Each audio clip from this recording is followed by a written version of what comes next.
삼성이 일본 철수를 공식 발표하자 일본 열도가 발칵 뒤집어졌습니다. 한국 기업 하나쯤은 언제든 대체할 수 있어. 일부 일본 관료들과 재계는 그렇게 믿었죠. 부품은 우리가 주고 조립만 하던 나라라며 삼성을 얕잡아봤던 겁니다. 하지만 삼성이 떠난 순간 일본 산업 중심 도시의 심장은 멈췄습니다.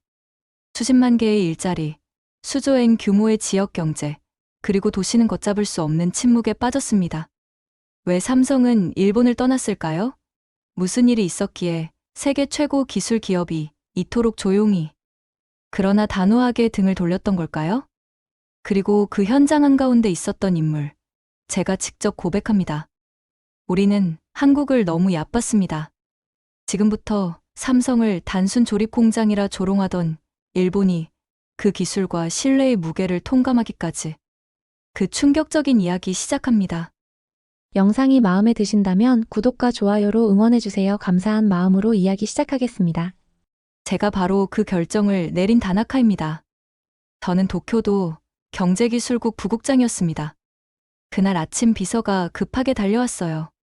다나카 부국장님, 삼성 관련해서 긴급 대책회의가 있습니다. 또 그 조그만 나라 기업 때문에 회의라니 짜증이 났어요. 회의실에서 사토 차관이 분노에 찬 목소리로 말했습니다. 삼성이 우리의 정당한 기술 이전 요구를 거부했습니다. 저는 어이가 없었어요.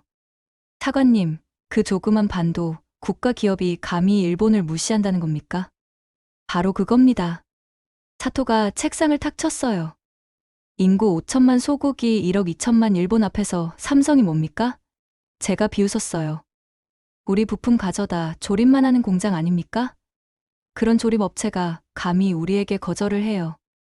한국 전체 경제가 우리 간토 지역만도 못하면서 말이에요. 사토가 흥분했습니다. 원래 우리 속국이었던 나라가 일본 문명 앞에서 대들다니 가소롭죠. 제가 비웃으며 말했어요. 다른 참석자들도 맞장구 쳤어요. 우리 문화 베껴서 만든 나라 주제에. 사토의 눈에 위험한 빛이 스쳤어요. 그럼 우리가 직접 나서야겠습니다. 한국놈들이 주지 않는다면 우리만의 방법이 있죠. 그때는 그 말의 진짜 의미를 몰랐습니다. 단지 작은 나라를 상대로 압박한다는 정도로 생각했거든요. 조립만 하는 회사가 우리를 무시하게 둘 순 없죠. 제가 동조했습니다. 한국은 언제든 우리가 압박할 수 있습니다. 사토가 주먹을 쥐었어요. 회의 후 기분이 상쾌했습니다. 한국 같은 조그만 나라가 일본에 대들다니 정말 웃기는 일이었거든요. 우리가 조금만 압박하면 금방 굴복할 거라고 확신했어요. 며칠 후 사토가 삼성 자료를 수집하고 협력사들에게 뭔가 지시를 내린다는 소문을 들었어요. 부국장님, 사토 차관님이 뭔가 바쁘게 움직이시는 것 같은데요. 비서가 말했습니다. 뭔가 계획이 있나 보네. 그때는 대수롭지 않게 생각했어요. 한국 기업 하나쯤이야. 우리가 어떻게 하든 어쩔 수 없을 거라고 여겼거든요. 하지만 곧 제가 얼마나 큰 착각을 했는지, 한국과 삼성을 얼마나 무시했는지 뼈저리게 깨닫게 될 줄은 꿈에도 몰랐습니다. 그 회의가 끝난 지 4일 후 사토가 본격적으로 움직이기 시작했어요. 다나카 부국장, 협력사, 대표들을 긴급 소집하겠습니다. 사토가 제 사무실로 들어왔어요. 평소와 달리 흥분된 모습이었죠. 무슨 일이십니까? 한국놈들에게 우리가 누구인지 보여줄 때가 됐습니다. 1시간 후 회의실에는 삼성과 거래하는 주요 협력사, 대표들이 모였어요. 다들 긴장한 표정이었습니다. 여러분을 부른 이유는 간단합니다. 사토가 차가운 목소리로 말했어요.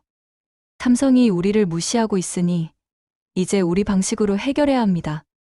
협력사 대표 중 한 명이 조심스럽게 물었어요. 구체적으로 어떤 방식 말씀이신가요? 삼성 공장 내부의 핵심 자료들을 확보하는 겁니다. 어차피 우리 직원들이 그 공장에서 일하고 있지 않습니까? 저는 가슴이 답답했어요.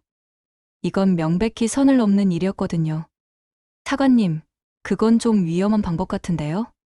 제가 조심스럽게 말했습니다. 위험? 사토가 비웃었어요. 한국 따위 기업이 일본에서 뭘 할 수 있다고 봐요? 우리가 시장이고 우리가 갑인데 말입니다. 다른 참석자들도 고개를 끄덕였어요. 맞습니다. 조그만 나라 기업 주제에 우리를 무시하다니요. 여러분이 해야 할 일은 간단합니다. 삼성 공장에서 일하는 우리 직원들을 통해 생산 매뉴얼이나 기술 자료를 조용히 확보하는 거예요. 협력사 대표들이 서로 눈치를 보기 시작했어요. 내키지 않는 표정들이었지만 정부 고위직의 명령을 거부하기는 어려웠을 거예요. 동시에 사토는 또 다른 계획을 세우고 있었어요. 그리고 언론에도 압박을 가해야 합니다. 사토가 서류를 꺼내며 말했어요. 삼성이 감히 일본을 무시한다는 내용으로 기사를 내보내겠습니다. 언론 플레이까지요? 제가 놀라며 물었어요. 당연하죠. 저들이 함부로 날뛰지 못하게 못을 박아야 합니다. 우리 일본의 위상을 보여줘야죠. 그날부터 사토의 이중 작전이 시작됐어요. 겉으로는 언론을 통해 삼성을 압박하고 뒤로는 협력사들을 통해 기술 자료를 빼내려 했던 거죠. 며칠 후 일본 언론들이 일제히 움직였어요.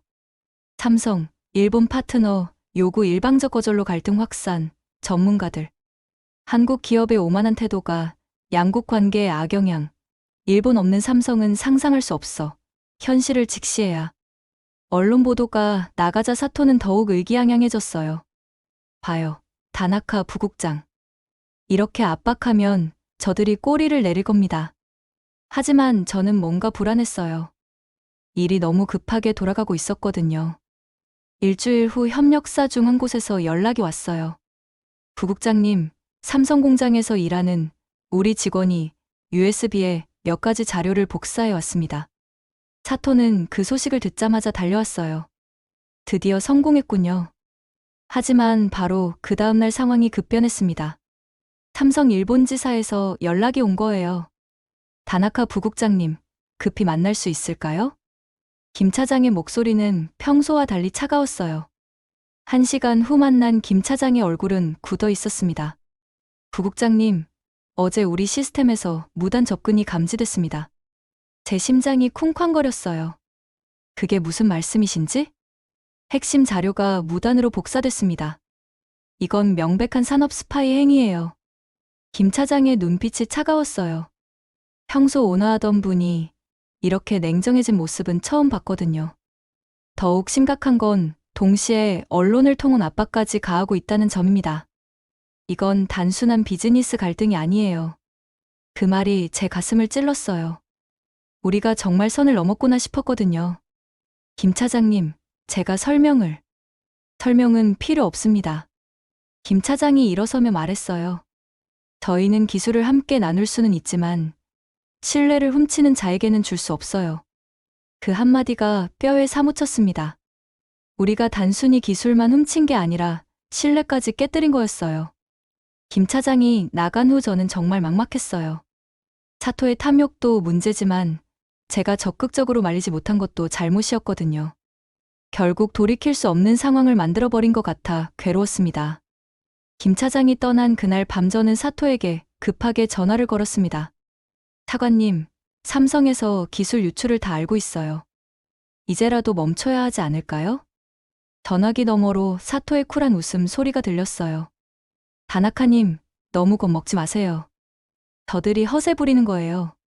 하지만 김 차장님이 직접 와서 경고를. 그게 뭐 어떻다고요? 삼성이 일본을 떠날 수 있다고 생각해요? 웃기는 소리죠. 사토는 여전히 자신만만했습니다. 한국 기업이 설마 정말로 일본을 떠날 리는 없다고 확신하고 있었거든요. 이틀 후 사토의 더 큰 계획이 드러났습니다. 다나카 부국장, 이제 본격적으로 압박을 가할 때입니다. 사토가 제 사무실에 나타나 서류 뭉치를 내밀었어요. 이게 뭡니까? 삼성이 우리를 협박하고 있다는 내용이에요. 우리가 더 강하게 나가야 합니다. 자료를 읽어보니 기가 막혔어요.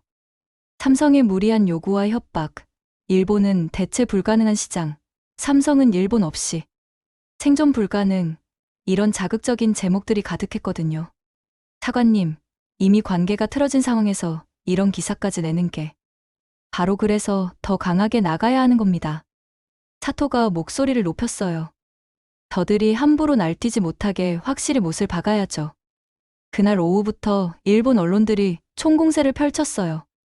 삼성의 무리한 협박, 일본 시장 중요성 간과한 무책임한 행동, 전문가 분석, 삼성이 일본 떠날 가능성은 제로에 가까워 한국 기업의 오만함, 현실을 직시해야 할 때 언론 플레이가 절정에 달하자 사토는 더욱 의기양양해졌어요. 봐요. 이렇게 압박하면 저들이 굴복할 겁니다. 작은 나라 주제에 일본과 맞서려 했다가 꼰줄이 날 거예요.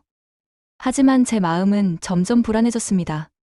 뭔가 크게 잘못되고 있다는 직감이 들었거든요. 며칠 후 김 차장에게서 다시 연락이 왔습니다. 다나카 부국장님, 마지막으로 한 번 더 만날 수 있을까요?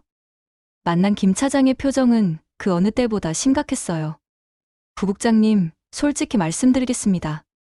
우리 본사에서 일본 사업 안전 철수를 심각하게 검토하고 있습니다. 제 심장이 철렁 내려앉았어요. 정말이십니까? 기술 유출 사건도 심각하지만 언론을 통한 일방적 압박까지. 김 차장이 한숨을 쉬었어요. 이건 더 이상 비즈니스 파트너 관계가 아니에요. 김 차장님, 제가 중재를 해보겠습니다. 사토 차관을 설득해서.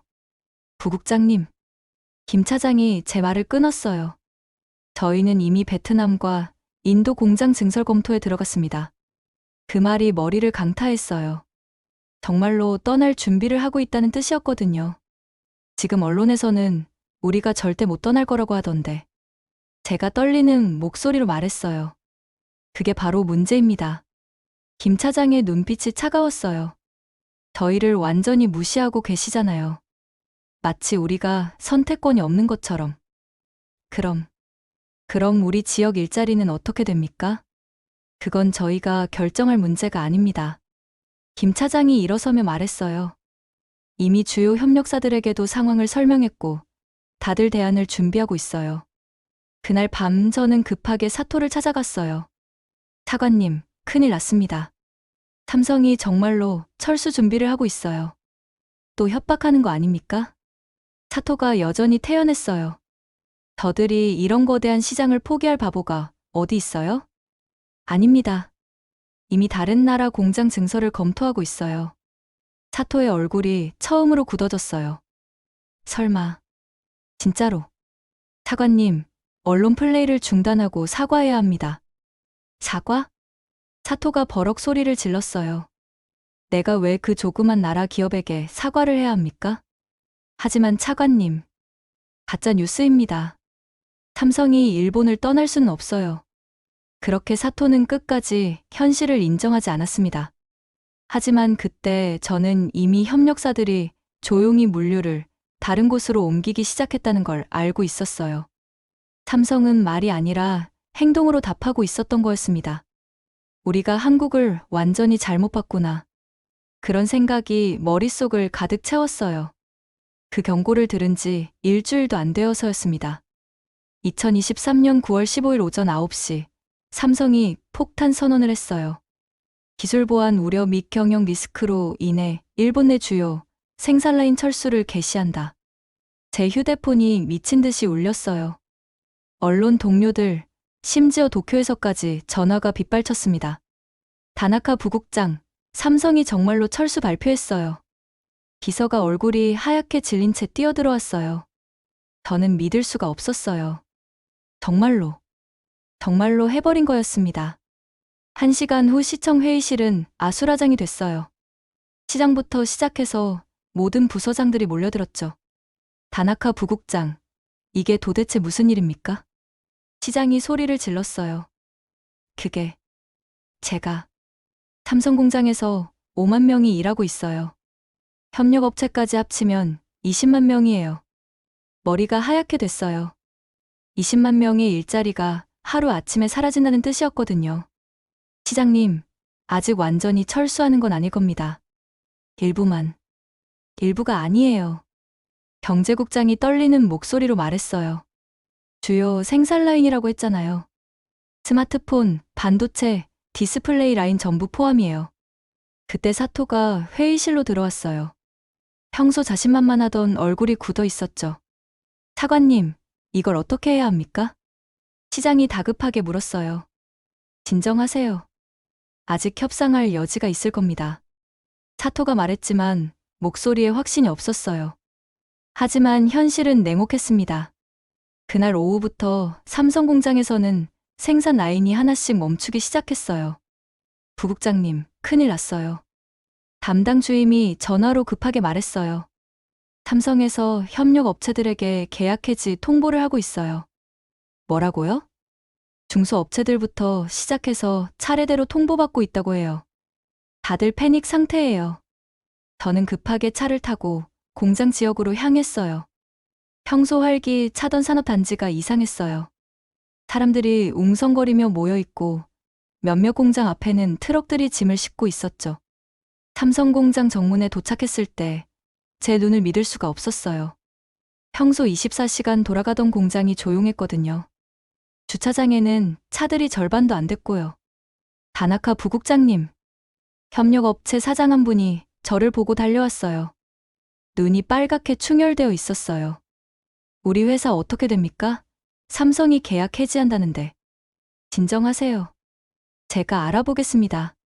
진정하긴 무슨, 우리 직원 300명이 내일부터 뭘 먹고 살려고요?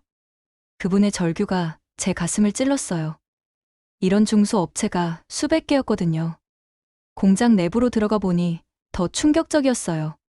평소 쉴 새 없이 돌아가던 컨베이어 벨트들이 멈춰 있었고 직원들은 멍하니 서 있었어요. 부국장님, 삼성 공장에서 일하던 일본인 관리자가 다가왔어요. 저희도 어떻게 될지 모르겠어요.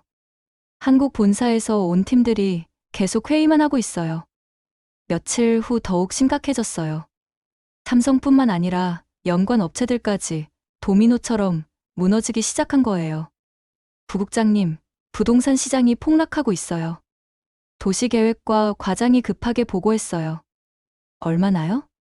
공장 지역 아파트 값이 벌써 20% 떨어졌어요. 매물은 쏟아지는데 사는 사람이 없어요. 식당가도 마찬가지였어요. 평소 삼성 직원들로 북적이던 맛집들이 하나 둘씩 문을 닫기 시작했어요. 사장님, 장사 어떠세요? 제가 단골 라멘집에 들러 물어봤어요. 망했어요. 완전히. 사장이 한숨을 쉬었어요. 하루에 삼성 사람들이 200명씩 와서 밥 먹었는데 이제 10명도 안 와요. 제 마음이 무너져 내렸어요. 이게 바로 한 기업이 떠난다는 것에 진짜 의미였구나 싶었어요. 일주일 후 시의회에서 긴급 회의가 열렸어요. 시의원들이 저를 향해 날카로운 질문을 쏟아냈어요. 다나카 국장, 도대체 삼성과 무슨 일이 있었던 겁니까? 시민들이 일자리를 잃고 있는데 책임은 누가 집니까? 저는 답할 말이 없었어요. 사토는 회의에 나오지도 않았거든요. 그날 밤 저는 공장이 보이는 언덕에 혼자 올라갔어요. 평소라면 불빛으로 화려했을 공장 단지가 어둠에 잠겨 있었어요. 우린 정말 선을 넘었구나. 제가 중얼거렸어요. 그때서야 깨달았어요. 삼성은 단순한 조립 공장이 아니었구나. 우리 도시 전체의 생명줄이었던 거죠. 하지만 이미 늦었어요. 돌이킬 수 없는 일이 벌어진 거였습니다. 삼성철수 발표 한 달 후, 우리 도시는 완전히 다른 곳이 되어 버렸어요. 아침에 출근길에 보는 풍경부터 달랐습니다. 평소 출근 시간이면 교통체증으로 가득했던 산업단지 도로가 한산해졌어요. 부국장님, 실업률 통계 나왔습니다. 비서가 암울한 표정으로 서류를 건넸어요. 얼마나 됩니까? 직접 실직자가 5만 2천 명, 간접 영향까지 합치면 12만 명으로 추산됩니다. 12만 명. 우리 도시 인구의 거의 절반이었어요. 우리는 한국을 너무 우습게 보고 삼성을 너무 쉽게 생각했어요. 기술만 훔치면 대체할 수 있다고 생각했는데 그게 아니었어요. 삼성이 가져간 건 기술이 아니라 시스템 전체였던 거예요. 일자리, 세수, 상권, 부동산, 심지어 도시의 미래까지. 그 대가가 이렇게 참혹할 줄은 꿈에도 몰랐습니다. 도시가 무너져가는 걸 지켜보며 저는 깨달았어요. 삼성은 단지 제품만 만든 게 아니었구나. 도시 전체를 살렸던 거였지. 하지만 이제 와서 후회해도 늦었어요. 이미 모든 게 무너진 후였거든요. 오늘의 이야기가 궁금하셨다면 끝까지 시청해 주셔서 감사합니다. 한 기업이 떠나는 것이 단순히 공장 하나가 문을 닫는 것이 아니라 도시 전체의 생태계가 무너지는 것임을 보여주는 충격적인 사례였습니다. 기술을 훔치면 쉽게 대체할 수 있다고 생각했지만 진짜 중요한 건 신뢰와 파트너십이었다는 교훈을 남겼죠. 이런 해외 감동 사연이 도움이 되셨다면 좋아요와 구독 부탁드립니다. 여러분의 관심과 응원이 더 좋은 이야기를 전해드릴 수 있는 원동력이 됩니다. 다음에도 더욱 흥미진진한 해외의 이야기로 찾아뵙겠습니다. 시청해주셔서 정말 감사합니다.